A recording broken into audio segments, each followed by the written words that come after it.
All right. Well, I think we can start. So again, good afternoon, everyone. My name is Anastasia Hartman. I am the EU Advocacy Officer for Open Doors International, but today I'm acting on behalf of EPRID, the European Platform Against Religious Intolerance and Discrimination. And so I'm acting on behalf of quite a few NGOs active in the field of promotion of freedom of religion or belief. And today is the first webinar in the series of a few events that in the run-up to the big event that EPRID is hosting on the 26th of June, dedicated to the 10th anniversary of the EU guidelines on the promotion and protection of freedom of religion or belief. As you may know, the guidelines were adopted 10 years ago,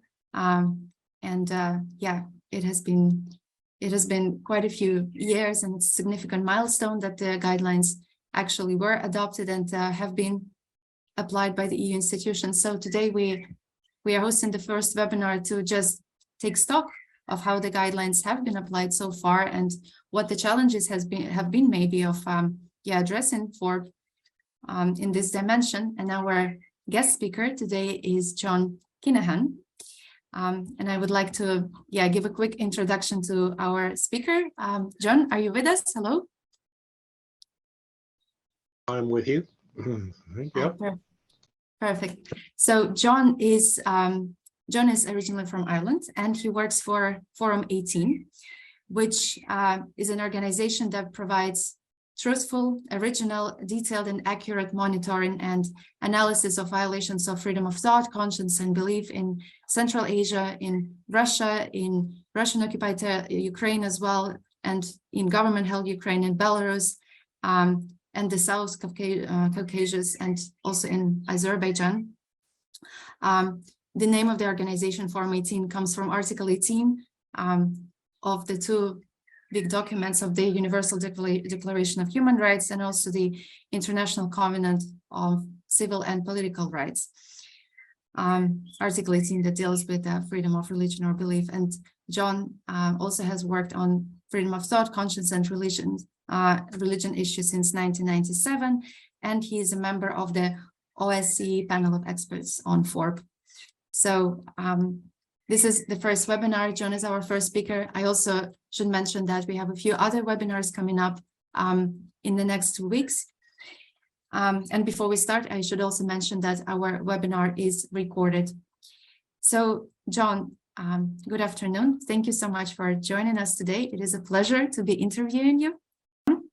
Okay, can you hear me? Yes, perfect. Terrific, wonderful, excellent. Apologies everyone for this technical problem, but okay, let's That's okay. let's It's the EPRID version of Houston, we have a problem.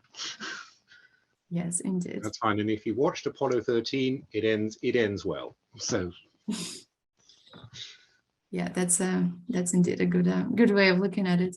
Okay, John, so let's start. And I have my first question to you. Since we are talking about the 10th anniversary of the EU guidelines, my first and fundamental question to you, tell us please, what has been your involvement with the EU guidelines on FoRB? Okay. So please, by the way, ask any supplementaries along the way or clarification and something. It started with the EU, the committee ministers deciding it would be a good idea to have such guidelines. As you know, there are also other human rights guidelines. And at that time, the EEAS's senior advisor on FoRB, Jean-Pierre Bonvin, was an excellent French diplomat who really took the FoRB brief, between the teeth, as it were, and also took very seriously cooperation with civil society around this. So I became involved, along with others, in and around EPRID. One of the others involved, Ari, is going to be speaking later on in the panel. And basically, there were a series of consultation meetings around guidance, which were open and something anybody could come along to this. And it was a really good illustration of the way in which work on human rights is a cooperative and not a competitive venture. And so different organizations, different people brought different strengths to the table. which meant that in a very cooperative process, we were all able to actually contribute fairly constructively to the guidelines in a really good and positive discussion with the EEAS. There were various drafts along the way, which opened a discussion. So basically what I'm saying is my involvement was an involvement along with others. And Form 18, as you said, is the strength of monitoring and analysis of violations. Other organizations bring other strengths to the table. So that was how it started, but it really does underline the message that cooperation is easily the most constructive method of advancing human rights. Yeah. It's also one of the most pleasant ways. Okay, and in this context now, in the past 10 years, obviously many of us here in this webinar have been involved in the work on the promotion of FoRB, and yeah, have read the guidelines. We know about their significance. Some people have been involved in this field longer than others, with different levels of experience, different angles, and as in any industry or in any sphere, there are, let's say, some successful practices, and also there are some challenging aspects. So perhaps if we could look at it in both ways, and to maybe start with, in your opinion, what are some of the successful strategies and best practices for organizations, for civil society organizations that work with FoRB, that you have found maybe useful in your work, or that you have witnessed being applied by other organizations? Okay. It's probably impossible to think of a violation of FoRB that doesn't involve other rights too. I have every so often set myself a puzzle of trying to think of such a violation, and thus far I've failed. Maybe somebody else around the table can come up with something that only violates FoRB, but it isn't so. That's the thing. And so one of the first and most important points is that it's important to consider FoRB as a human right, along with other human rights. And in states where you find, sort of serious FoRB violations, you also find serious violations of other rights too. So, for example, at the moment, Belarus is doing a draft new religion law, which imposes even more severe restrictions on, not least on forming nationwide organizations. And this very much parallels a law earlier this year on public associations and political parties. So you see that there are kind of common threads happening here. The second point that I would wish to make is that it's a human right. It's a right for all people, whether or not they are strongly committed to a particular religion and belief. And that, of course, includes atheism, humanism, that sort of thing, or whether they don't particularly care either way. And so it's important to think of this as a right that affects all, because yet again, when you have restrictions on the rights of one group, you will also find restrictions on the rights of others too. I mean, really, I think it was most summarized by a former UN Special Rapporteur on FoRB, Asma Jahangir, who, amongst other things, founded Pakistan's first all-female law firm and defended the rights of Christians accused of blasphemy. At the 25th anniversary celebrations of the UN Declaration Against Intolerance, then she said, "When I am asked which community is persecuted the most, I always reply, human beings."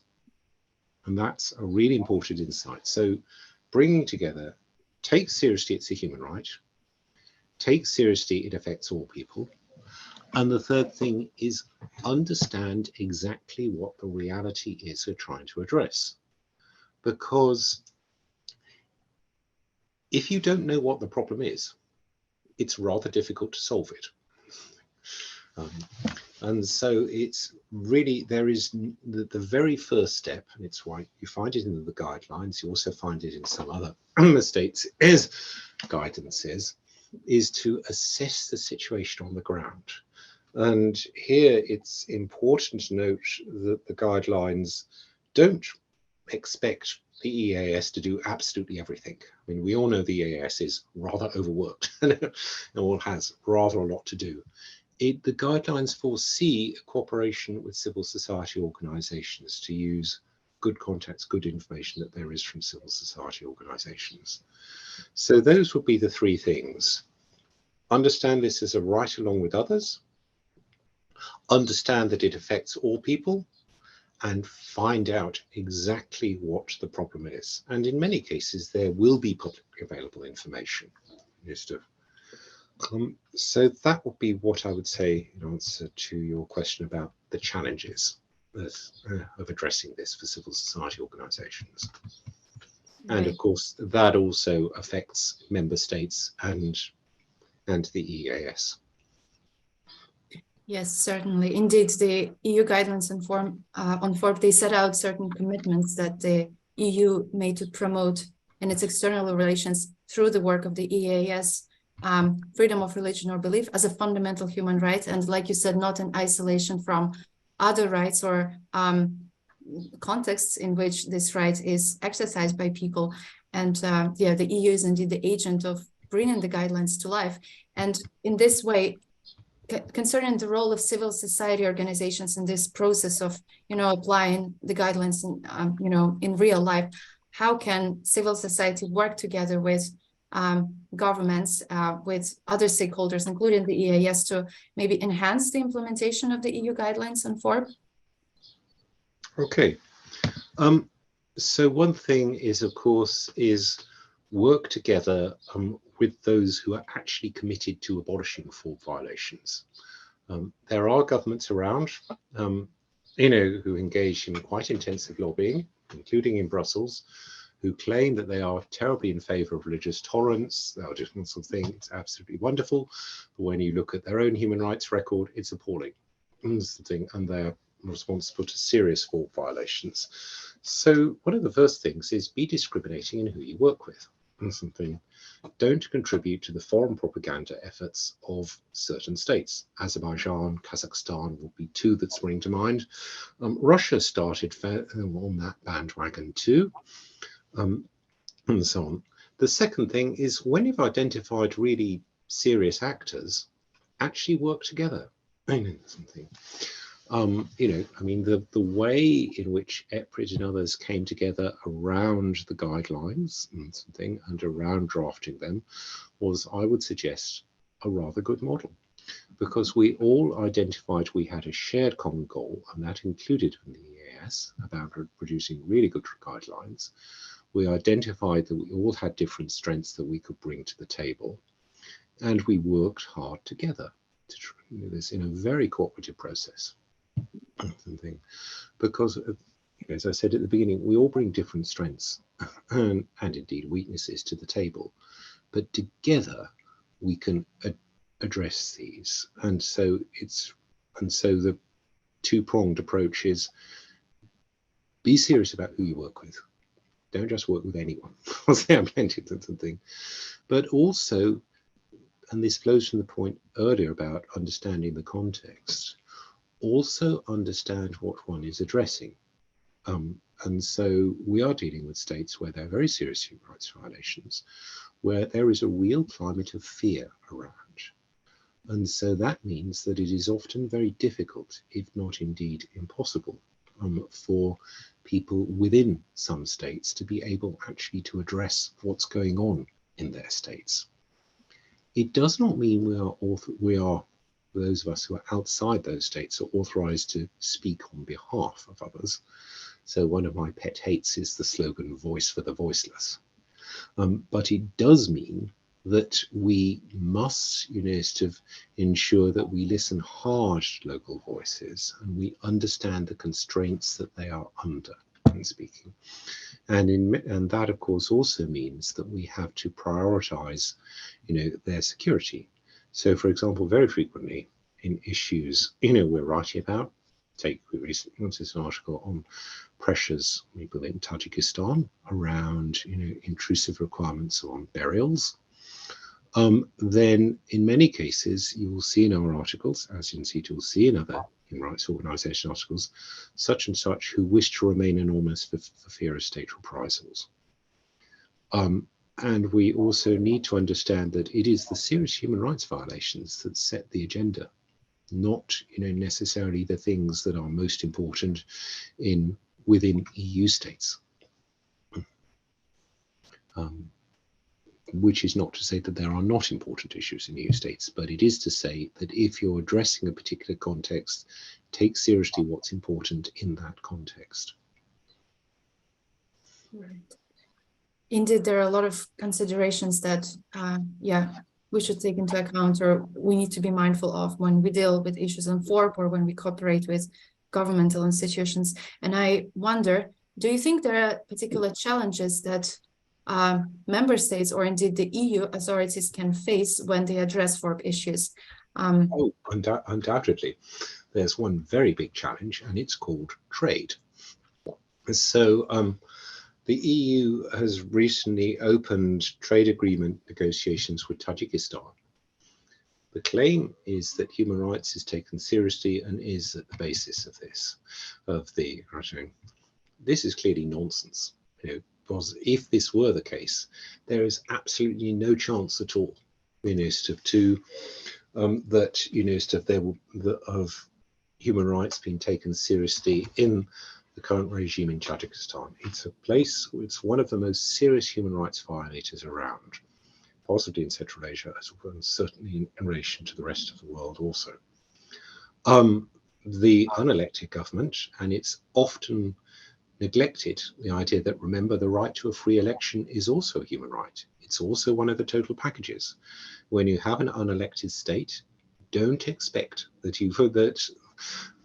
other human rights will be left alone and it will be wonderful. Now, it's clear that whatever is going on behind driving those discussions, it's not to do with human rights, and that is not the most important factor. If you've seen some assessments, when they're published, which, to be fair, to give credit to the EEAS does probably publish every so often country assessments from missions in relation to trade and partnership and cooperation agreements. And one looks at the situation, the descriptions of human rights right there, and quite often they are at best rather inadequate. Now, I stress this is clearly a policy issue rather than an issue to do with individual diplomats or individual officials within the EEAS. There are some really good people within the EEAS, as we know. But it's clear that at the policy level, and that of course means at the member state level, because we often forget the EU doesn't break off and go off and do things entirely on its own without any relation to member states. The power rests with the member states. Then there are serious issues about how far trade and human rights are addressed together or are not addressed together. So that's one really big challenge. And of course, the other thing is that trade can be a very powerful lever. In many cases, when states seek trade agreements, like Tajikistan, for example, then Tajikistan needs the EU, far more than the EU needs Tajikistan. And so, there is a kind of, when you have states which seriously violate human rights and they want to have a trade agreement with the EU, it's important for the EU to remember that the EU has rather a lot of cards in its hand and rather a lot of ways of influencing the state. And of course, the other related factor is that when you find serious human rights violations, you also tend to find quite serious corruption issues. And that is, to say the least, challenging for trade. So, so that, as I say, my one word answer to serious challenges from states, it's trade. Subsidiary to that is the depiction of a kind of fictional view of some states, particularly those states that invest efforts in claiming that they're wonderfully religious tolerant.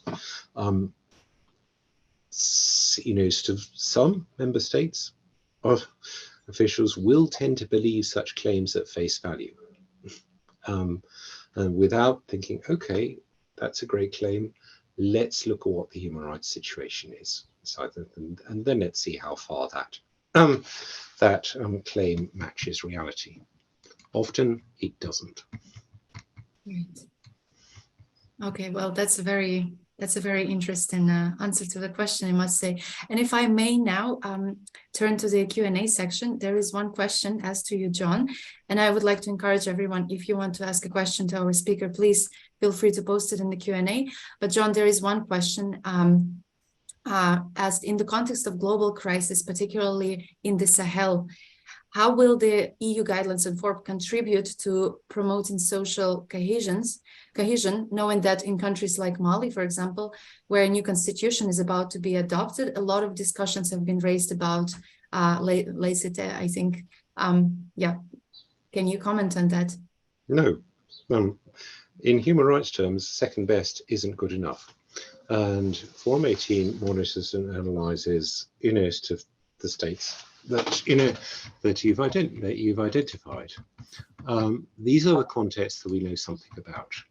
Now, I think it's very important to stress that in identifying Central Asia, Russia, Russian-occupied Ukraine, government-held Ukraine, South Caucasus, particularly in Azerbaijan and Belarus, we're not saying these are, of course, the most serious violators. All we're saying is these are the states we know something about. These are the states whose context we understand, where we have reasonably good links of. And so I'm not denying that there may be serious issues in Mali, and indeed in other countries in sub-Saharan Africa. Of course there are. But it would be a bit of a mistake for me to comment on a situation that I know close to nothing about. That's so, but it does underline where cooperation, bringing different strengths and weaknesses around the table, is really important. That's a very good illustration that actually, around the table, if we were discussing anything related to this, say, race of secularization, new constitutions, certainly we need people who know about Mali, as well as the states of the Forum 18.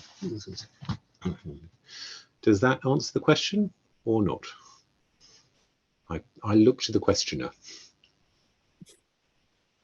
Yeah, this is a question to the one who asked, indeed. But maybe in the meantime, we can also turn to the other question, which has been asked to you, John.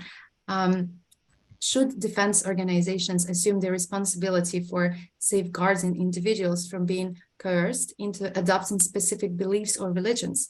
If so, how are these individuals protected? What do you mean by defense organizations? To me, that means the military. What is meant by defense organizations? Yeah, maybe Ms. Katilin can comment on that, like to clarify exactly. And okay, so if it's anti-human rights defenders, of course, then the right not to be coerced into belief, the right not to reveal one's belief, the right to make choices in the area of freedom of religious belief is a central part of FoRB. So if an organization working on FoRB, sees this an issue, well, of course, it's quite central. How one does it will vary depending upon the context, not only of what is going on in the particular context where that violation is going on, but it will also depend upon the competencies and abilities of the organization concerned. So, for example, to take the case of Forum 18, well, we would report on that, providing the people concerned are happy for that to be public. That will be our role, so that people understand what it is. Other organizations bring different strengths, different approaches, different tools to the table as well. Yet again, it's not something where one organization can do it on its own. We need to work together. And I think indeed, the defense organizations that were mentioned in the question is indeed human rights defenders, organizations Okay. that work on the I issues. should note I cannot see the questions, so you know, so apologies if I'm not addressing something that was written. No problem at all. Okay. You should be able to see a Q&A, you know, icon. Right. Bottom of the screen. Right. Okay. I see this. Mhm. Okay. One thing that one should note in relation to individuals being coerced into coercing specific beliefs or religions is that in many of the states the Forum 18 monitors, there are state-favored religious communities.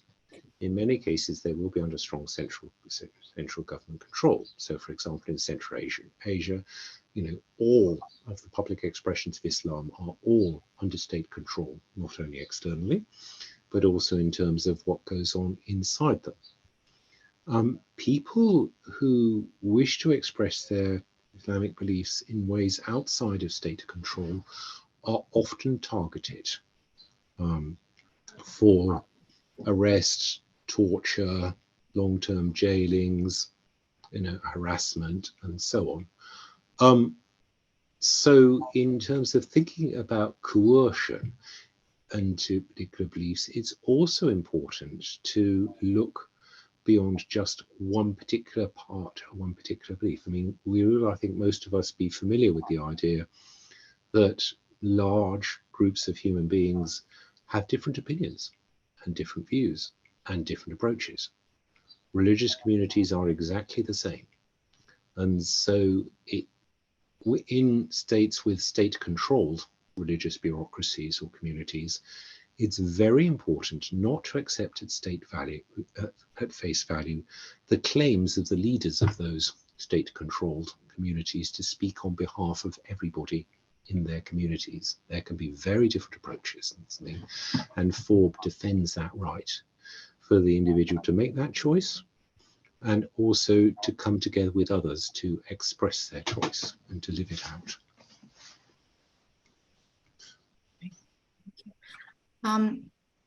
As we are nearing the end of our webinar, I wonder if there are any other questions from the audience. And if not, maybe I would like to ask just one last question to you, John, a bit of a provocative question, but a very important one when you take stock of something. In your opinion, are there any gaps or areas of improvement for the EU guidelines on FoRB, something that could impact or enhance their implementation and efficacy? Exactly. You've said it in one word: implementation. They're a wonderful document, but it needs to be brought to life. It needs to be applied. As we know, there are people in the EEAS, there are people in member states who do apply them, who do take them seriously. But also, if one talks to member state missions, to some EEAS delegations, well, they might know that there are such things as the guidelines. Sometimes they don't. And it's about implementing them. You know, I mean, of course, with any document, it's possible to improve it. No document is perfect. But the key thing is implementation. That is crucial because there are terrific, the guidelines give terrific tools, a range of responses available. They relate also to other human rights guidelines. But it's implementation. That is the absolute key. That's where the guidelines could be brought to life and made even more effective. And there is just one last question in the Q&A box, and I think we will end with this very specific one. So John, point 8 of the EU guidelines says that the EU will promote the visibility of local organizations working on FoRB through hosting or supporting public events on this issue, with special emphasis on involving different religious and belief groups. And the question is this point only regarding activities funded by the European Union? No, of course not. But it's not the thing. I mean, when you're saying part 8, 8. I'm not sure I'm seeing this in my prompt. Let me just search. Right, okay, this is in paragraph 46. So the earlier part of that part says, it talks about the EU will, where appropriate, make available financial support. What that paragraph 46 also goes on to say is the EU will regularly consult civil society, including religious associations, non-confessional and philosophical organisations, on ways to promote FoRB and external human rights organisations. So it's quite a broad moment. The other thing, of course, to bear in mind is that in some human rights contexts, it's actually quite dangerous to promote the visibility of local organisations through public events. And there are contexts, pretty much all the states which FoRB 18 was, not one of them, where the host governments would see this as an invitation to coercion, and would see this as an invitation to coerce groups. And where, supposing there was a religious community, a philosophical organisation, a person at a public event, they hosted by the EU in such contexts, they would feel under huge pressure not to offend their host government and not to say things that that government might not like. So one of the great things about that paragraph 46 of the guidelines, is that it offers a range of approaches, a range of tools to working with civil society organizations, religious and philosophical communities. Great. Thank you so much, John.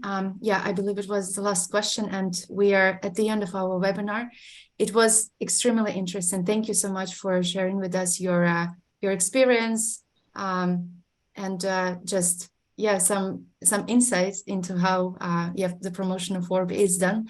Thank you so much for that, and yeah, thank you so much for everyone who attended the webinar.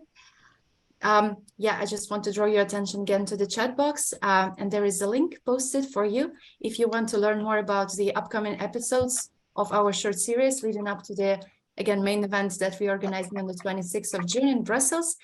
Please visit this link and see the upcoming webinar scheduled. And also, mostly that's the thing. Thank you, Anastasia, for hosting us. Thank you also, Francesco, for kind of arranged this, and indeed to our questioners. Thank you so much, John. And I wish everyone a very good day. And yeah, thank you so much for attending.